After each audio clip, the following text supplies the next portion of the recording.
They're called fantastic animals, brightly colored wooden creatures inspired by the world of Mexican magical realism. Now, giant versions of these animals are on a tour across the U.S., celebrating Mexico's rich cultural heritage and promoting diplomacy during contentious times in U.S.-Mexico relations. Senior arts correspondent Jeffrey Brown checked them out in San Francisco for our Arts and Culture series, Canvas. At around 20 feet high, they are hard to miss. Brightly colored and intricately designed, weighing over 1,200 pounds each. Alebrijes and nahuales, so-called fantastic animals that have their roots in Oaxaca and Mexico City, and were on display at the Yerba Buena Gardens in San Francisco when we saw them earlier this summer. For us, it represents our spirit animal that protects us. Efrain Fuentes is a third-generation woodcarver who began carving as a young boy in Oaxaca. I learned from my father. Now I teach my kids. They are all grown, so they're fourth generation. He's the artist behind one of the nahuales, the coyote, crafting a smaller version, then working with a specialized workshop in Mexico City to make the grander versions that are on tour. Nosotros como artesanos hicimos la pieza en formato. We, as artisans, made the pieces in a small format, about 60 centimeters or so. We carved and painted it in a special way to eventually make them big. Indigenous artists like Fuentes rely on cultural tourism to make ends meet. This kind of exhibition is a rare chance for their work to be seen on a monumental scale. I wanted to pay credit and to pay tribute to the roots of all this art, which is the popular art, traditional art. Romain Greco, an arts presenter and producer based in Mexico City, helped bring the project to life. The craft people and these people, which are artists, in my point of view, are not so much concerned about showing their work. They just want to sell their work and live on a daily basis.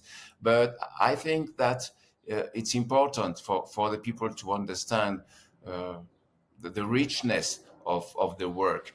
So by blowing them and we make people aware of the artistic value of these pieces, putting them at the sight of everybody in a context of a urban architecture, I think they take all their power. So it should be seen as a traditional art form, but now made contemporary. Yes, exactly. That's exactly what I want to do. Indeed, Carlo Magno Pedro Martinez, director of the Museum of Popular Art in Oaxaca, who curated the exhibit, says it's important to understand this work in terms of contemporary art. Siempre ha habido una polémica si entre el arte popular. There has always been controversy if folk art or handicrafts is different from contemporary art. But this art that is presented is contemporary art, without a doubt, and the people who are producing it are artists with all the breadth of the word. This is contemporary art from the indigenous communities of Oaxaca. Also important, he says, bringing the art of indigenous artists to a U.S. audience at this particularly tense moment in U.S.-Mexican relations, especially over tariffs and immigration, including protests against ICE raids. Art is the universal language of humanity, and amid political and economic tensions that exist between our countries, art is the beautiful face of humanity.